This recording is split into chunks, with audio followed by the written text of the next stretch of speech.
कभी कभी हमारे सामान्य जीवन में भी ऐसी कुछ घटनाएं घट जाती है जिसका हमें कभी भी कोई अंदाज़ा नहीं होता है, और वैसी घटनाओं के घटने के बाद हमारे पूरे जीवन जीने का तरीका ही बदल जाता है। जीवन में घटी इन्हीं घटनाओं से हमें बहुत कुछ नया सीखने के लिए मिलता है। ऐसा ही कुछ हुआ था राघव के साथ। जब वो एक रास्ते से गुजर रहा था, उसे अंदाज़ा भी नहीं होता है कि उसके साथ ऐसी घटना घटने वाली थी। ये घटना राघव के साथ आज से बहुत दिनों पहले घटी थी। तब वो बच्चों को ट्यूशन पढ़ाया करता था।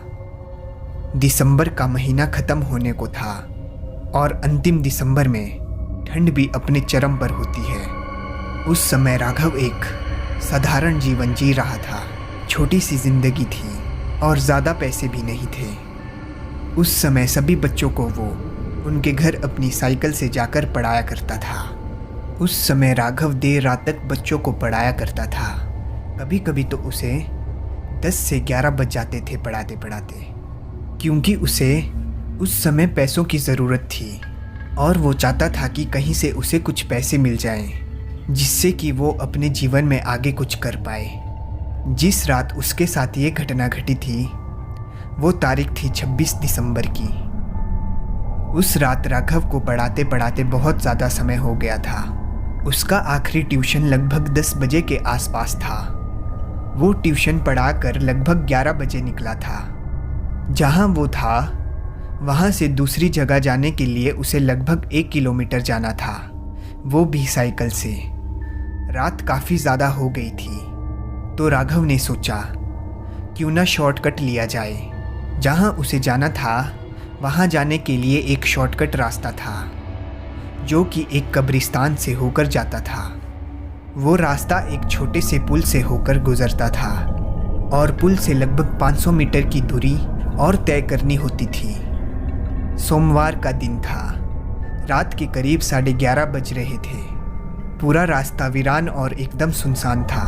राघव अपनी साइकिल पर बैठा आगे बढ़ते जा रहा था, लेकिन राघव जैसे ही साइकिल को उस छोटे पुल पर ले गया कि उसे उस वीरान और घंघोर कोहरे में एक जानवर दिखा। राघव ने साइकिल से अभी पुल को पार ही किया था कि अचानक से एक जानवर उसकी साइकिल के सामने आ गया। वो एकदम उसके सामने आने के कारण डर गया था। राघव ने गौर से उस जानवर को देखा। उसे कुछ भी समझ में नहीं आ रहा था, क्योंकि वो जानवर बहुत अजीब सा था।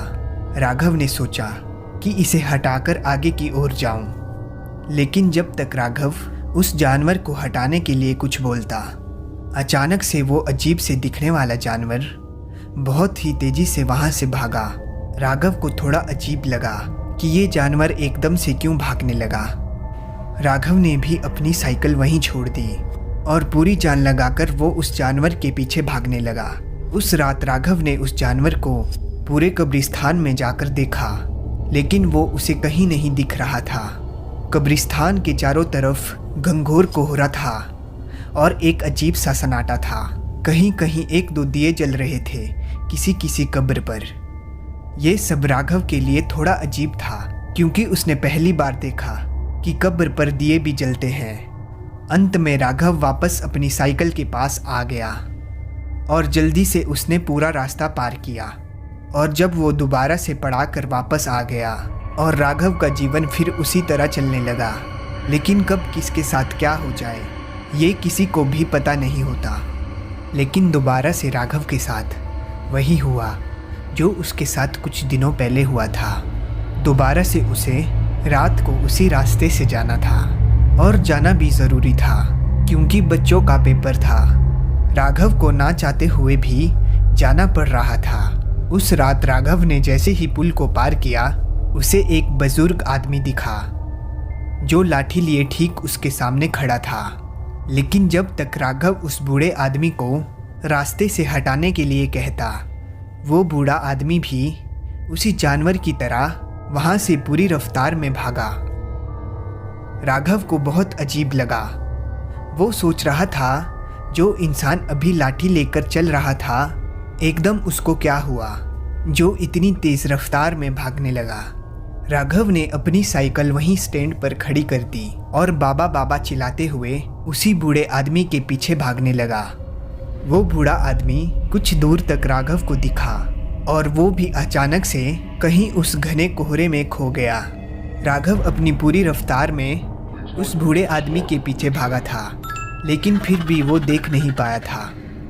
उसने दोबारा से पूरे कब्रिस्तान में उस बूढ़े आदमी को ढूंढा, लेकिन वो बूढ़ा आदमी उसे कहीं नहीं दिखाई दे रहा था। राघव दोबारा से निराश होकर वापस अपनी साइकिल के पास आकर बच्चों को पढ़ाने के लिए चले गया। उस रात लगभग 2 या 3 बजे के करीब राघव का पूरा शरीर किसी जलती हुई भट्टी की तरह गर्म हो गया था। राघव की तबीयत अचानक से बहुत ज़्यादा खराब हो गई थी। अगली सुबह सभी ने ले जाकर राघव को एक डॉक्टर से दिखाया, लेकिन कुछ खास असर नहीं हुआ। उसके बाद राघव को शहर के लगभग सभी डॉक्टर को दिखाया गया। उसका इलाज लगभग 1 महीने तक चला, लेकिन उसकी तबीयत सुधरने के बजाय दिन प्रतिदिन बिगड़ती चली गई और उसकी हालत बहुत ज़्यादा बिगड़ गई थी। अब उसे बिस्तर से उठने में भी बहुत ज़्यादा परेशानी हो रही थी। एक दिन अचानक से किसी ने राघव को एक बाबा से दिखाने के लिए कहा गया। अगले दिन एक बाबा आए राघव को देखने और उन्होंने राघव को देखते ही कहा, इसे दवा की नहीं, दुआ की ज़रूरत है। वहाँ पर जितने लोग थे उन्होंने पूछा, क्या हुआ है बाबा? बाबा ने कहा, इसके ऊपर एक चुड़ैल का साया है। किसी को विश्वास नहीं हुआ कि ऐसा राघव के साथ कैसे हो सकता है, और ऐसा राघव के साथ होने पर किसी को भरोसा नहीं था। तो बाबा ने कहा कि पिछले 1 महीने से शहर के लगभग सारे डॉक्टर इसे देख चुके हैं, तो ये ठीक होने के बजाय मौत के करीब क्यों जा रहा है। बाबा ने राघव को एक औषधि दी जिससे कि राघव को थोड़ी सी ताकत आए, और उन्होंने राघव को अपने साथ चलने को कहा। लोगों के मना करने के बावजूद भी राघव जाने के लिए राज़ी हो गया। वो राघव को सीधा अपने घर लेकर गए। जैसे जैसे राघव अपने घर से दूर हो रहा था, वैसे वैसे लग रहा था मानो उसके पूरे शरीर में ऊर्जा का संचार हो रहा हो। वो दोनों उनके घर पहुँचे। वहाँ पहुँचते ही राघव का बुखार भी लगभग ख़त्म हो चुका था। अब राघव खुद को बहुत अच्छा महसूस करने लगा।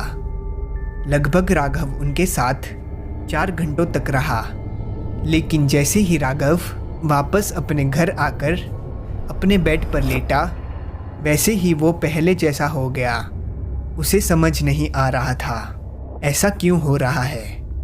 राघव का पूरा शरीर दोबारा से तपने लगा था। उसके अंदर बिल्कुल भी ताकत नहीं बची थी कि वो अपने बेड से उठ सके। सारी बातें बाबा को पता लगी।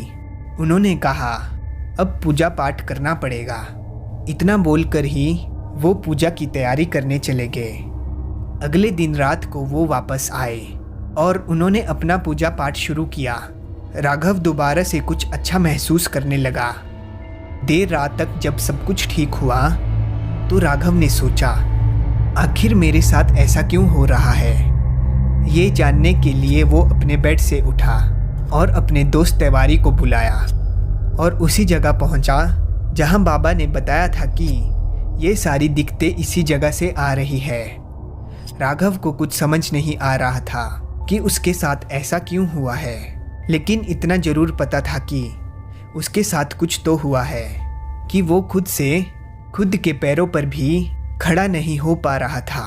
मौत उसके आंखों के सामने घूम रही थी और वो बाबा के बताए हुई जगह पर चला गया जहां उसे एक आदमी मिला। राघव ने उस आदमी को जाकर अपनी आप बीती बताई और पूछा कि क्या यहाँ से आने जाने से लोगों को दिक्कत होती है। वो आदमी ज़ोर ज़ोर से चिल्लाकर बोलने लगा, इस रास्ते पर कभी मत जाना।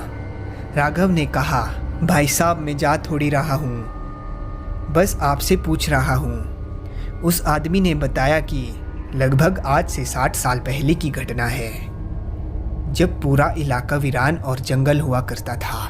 2 अनजान व्यक्ति यहाँ से 3 किलोमीटर दूर बस से उतरे थे, जिसमें एक महिला और एक पुरुष थे। दोनों को एक ही जगह जाना था, तो दोनों साथ साथ ही आगे जंगल की ओर बढ़ रहे थे। लेकिन जैसे ही वो उस जंगल के बीच में पहुँचे, तभी पुरुष के मन में ख्याल आया कि इस महिला के पास गहने और पैसे होंगे, इसलिए उसने लालच में वहीं पर उस महिला का गला दबाकर उसे मार डाला और उसी जगह में ज़मीन को खोदकर वहीं पर दफना दिया जहाँ पर वो पुलिया उतरती है।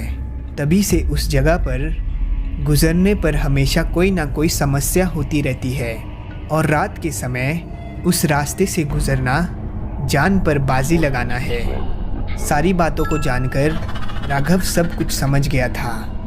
उस दिन के बाद राघव को कभी कभी कितनी भी देर हो जाए, राघव उस रास्ते से कभी नहीं आता है।